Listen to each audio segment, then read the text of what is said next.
Assalamualaikum warahmatullahi wabarakatuh. Baik, masih kita lanjut gaya gesek ya. Karena memang gaya gesek itu terlibat di dalam semua eh, kegiatan-kegiatan yang menggunakan cara-cara fisika ya. Nah, di situ maka saya mohon sabar, kita tuntaskan gaya gesek ini dulu ya.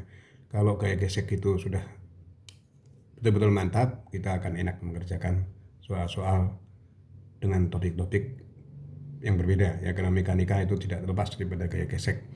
Baik, eh, kalau kita lihat di sini, soal di sini adalah soal yang tempo hari saya janjikan bahwa karena gaya yang tempo hari itu soal sebelumnya itu ini licin ya, ini terlalu besar ya, maka kita tidak mungkin mempercepat mobil itu terus karena kecepatan itu ada batasnya ya. Nah, di situ maka suatu saat kita harus dengan kecepatan tetap. Nah, dengan kecepatan tetap berarti gayanya ini lepas. Karena percepatan tetap itu berarti A sama dengan 0, gayanya pun juga sama dengan 0. Karena hukum Newton kedua, F sama dengan M dikali A. Di sini diketahui bahwa massa 1 itu adalah massa mobil ya, massa A itu adalah 200, massa beban maksud saya. Di sini massa B. Kemudian massa mobil itu 5.000 kg, sama seperti soal-soal sebelumnya, jadi bisa untuk membandingkan. Dimana mu S tidak diketahui, yang diketahui itu adalah mu K antara mobil dengan balok itu 0,25 dan mu K antara ban mobil dengan permukaan yang kasar itu yang kita cari ya, agar kita stabil bisa berjalan bersama-sama dengan kecepatan tetap. Dengan kecepatan tetap berarti A nya pun juga sama dengan 0, cuman kita sudah tidak bisa menggunakan mu S, tapi kita harus menggunakan mu K kalau memang itu kasar ya.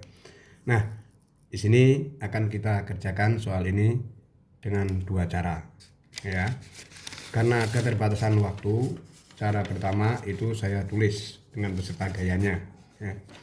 Nah, di sini akan saya jelaskan cara pertama dulu, kemudian baru kita ke cara yang kedua ya. Cara yang pertama, perhatikan baik-baik di sini. Itu cara yang umumnya kita gunakan ya. Jadi kalau Anda ulangan dan lain-lain itu biasanya pengajar, dosen atau guru ya, itu menuntut seperti kayak begini. Jadi ada sigma FY, sigma FX, benda B dan benda A.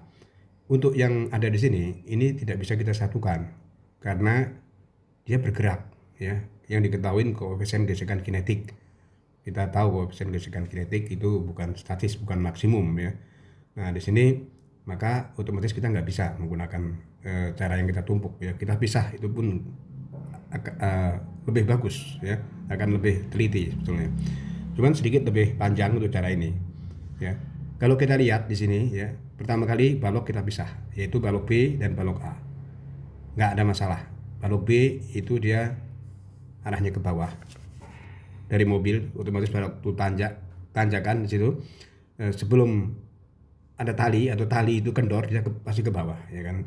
Nah, di sini tali itu bukan gaya tapi tegangan. Maka gaya yang senantiasa ada adalah gaya miring, gaya incline, WB sin 37. Kemudian di sini seperti biasanya ini adalah gaya berat, ini WB cos theta. Ini kita anggap X, ini kita anggap Y. Gitu kan biasanya. Nah, maka sigma FB sama dengan 0. Yang ke atas itu positif, yang ke bawah itu adalah negatif. Seperti ini. Kemudian sigma Fx, karena dia arahnya ke sini, ke bawah sini. Maaf ya. Maaf. Ke bawah, maka di sini WB sin 37 positif garis arah dikurangin T, dikurangin gaya gesekan. Gaya gesekan itu kebalikan daripada gaya miring. Nah, ini adalah tinggal memasukin angka-angkanya. Yang kemudian kita nggak lupa sigma FY sama dengan 0 juga untuk benda A, kita pisah. Benda A juga arahnya ke sini karena ini nggak ada gaya ya. Mobil itu dengan kecepatan tetap nggak ada gaya. Gaya yang awal dia bisa jalan karena ada gaya awal yang sudah kita lepas. Berarti otomatis dia cenderung ke bawah, sama seperti ini. Ini yang senantiasa gaya yang ada ya untuk Fx. Kemudian ini gaya gesekan B antara B dan A, ini antara tanah dengan benda A atau mobil, untuk bahan mobil ya.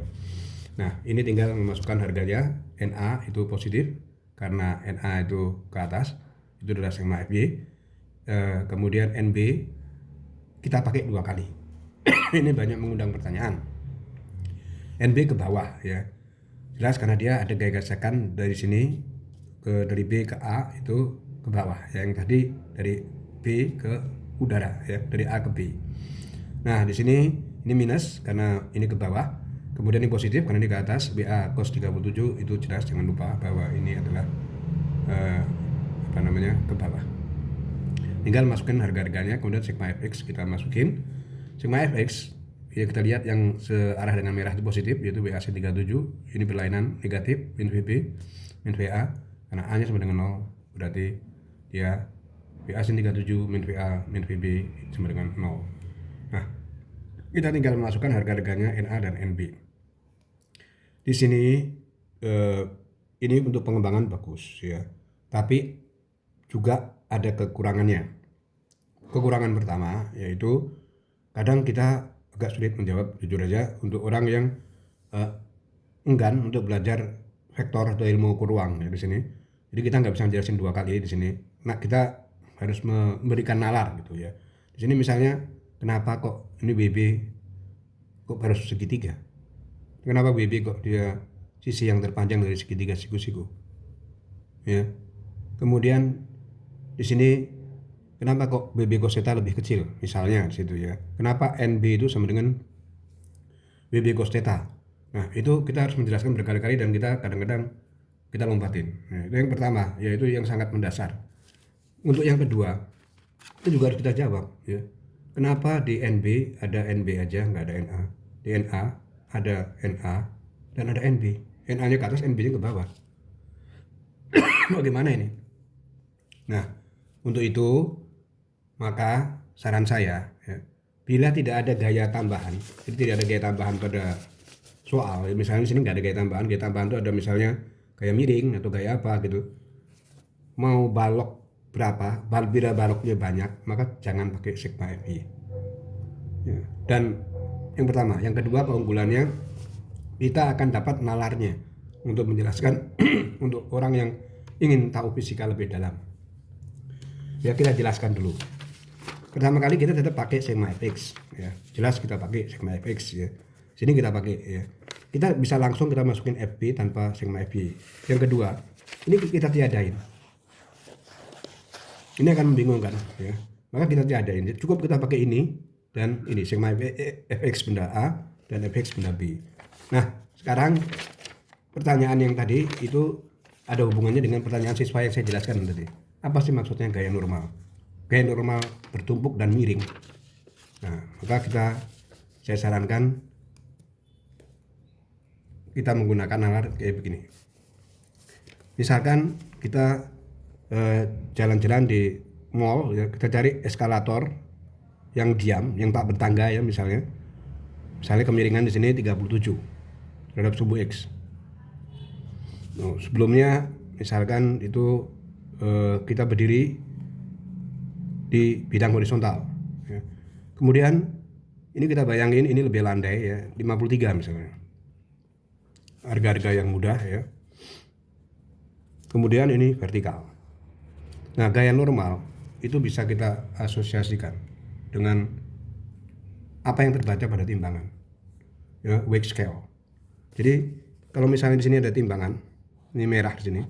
Ini timbangan, kita pertahankan di sini. Ini timbangan. Ini timbangan. Bila kita misalnya atau benda apapun, misalnya ini di sini, beratnya di horizontal yang terlihat di timbangan itu adalah 50 kg. Masa kita itu adalah gaya normal dibagi gravitasi. Ya, karena dia gaya ya, ini massa di sini. Jadi yang terbaca di sini 50. Maka yang terbaca di sudut 37 itu adalah 40. Yang terbaca di sudut 53 itu 30. Dan kita bisa bayangin kan kalau dia di sini ya. Ini dia jatuh, dia nggak akan terbaca apa-apa kan. Nah, berhubungan dengan sudut fungsi trigonometri seperti yang kita bahas. Fungsi trigonometri apa? Yang bila dia besar, dalam hal ini sudutnya besar, itu justru harganya kecil. Trigonometri itu adalah cos, ya teori sudah pernah. Karena ini gaya, maka kita bisa kita simpulkan langsung N sama dengan W sama dengan M kali G cos theta. Misalnya, itu yang 40 itu sama dengan 50 dikali cos 37. 30 itu sama dengan 50 dikali cos 53. Ya. Dan seterusnya untuk yang ini 0, jelas dia, karena dia 0 itu sama dengan 50 dikali 90 maksud saya, 90 maksud saya sini kayaknya 0 ya, 0 itu sama dengan 50 dikali cos 90. Nah, di sini akan masuk akal ya, dan itu memang kejadiannya begitu. Nah, lalu hubungannya apa dengan yang kita kerjakan tadi? Yang kita kerjakan tadi itu adalah gaya bertumpuk, itu sering banget ya, sering banget dikeluarin. Dan di situ kadang-kadang siswa tuh nggak paham-paham gitu ya. Itu maksudnya apa? Itu bukan kesalahannya, karena mungkin kita enggan menjelaskannya. Kalau kita lihat ya di sini ya, kan ini harus dipisah ya, harus dipisahkan dua benda ya. Misalnya benda tadi itu A dan B, itu B-nya itu ke atas ya tadi. Jadi B-nya di atas, A-nya di bawah misalnya. Ini B, ini A. Kita bisa asosiasikan dengan timbangan ini. Berarti itu yang ada di sini antara benda A dengan tanah di sini, kalau kita timbang, ini adalah gaya normal. Karena dia kasar, ini adalah kita timbang. Ini kita pisahkan, ini juga kita pisah. Ini hanya timbangan aja yang taruhlah tidak bermassa gitu. Maka kita langsung bisa ketahuan, nalar kita masuk bahwa di sini timbangannya ya itu adalah MA tambah MB. Jadi timbangannya dari sini adalah MA tambah MB. Jadi NA yang ada di sini, NA yang ada di sini itu sama dengan WA ditambah WB. MA kali gravitasi ya. Sedangkan yang di sini, yang terbaca di sini itu nggak ada hubungannya dengan A, maka terjawab. Ini adalah WB aja. Sedangkan gaya gesekan yang ada di sini itu tinggal kita masukkan dikali koefisien gesekannya. Nah, sekarang kita lihat yang miring. Hubungannya apa dengan yang miring? Kalau kita lihat, ya, kalau ini benda miring ini, miring. Ya, kemudian seperti tadi misalnya, itu baloknya bertumpuk. Ya, ini baloknya besar mobil. Ini di sini beban yang ada. Kita bayangin dengan gaya normal itu dengan timbangan. Jadi kita tanpa sigma FB di sini ya. Timbangan A, timbangan B, ini benda A, benda B. Maka langsung aja kita masukin di sini A, ini B. Berarti ya di sini NA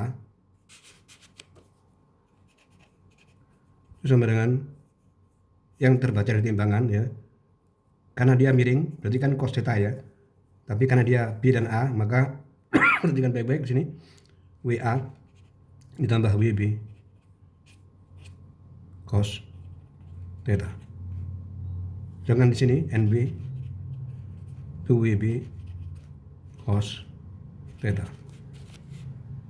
Kita langsung direct dapat dari sini bahwa ini FB langsung bisa kita masukin ya. FB kita langsung bisa kita masukin FB sama dengan mu B dikali WB cos theta. Kita masukin harganya tanpa kita ada sigma FB, langsung aja masukin ya.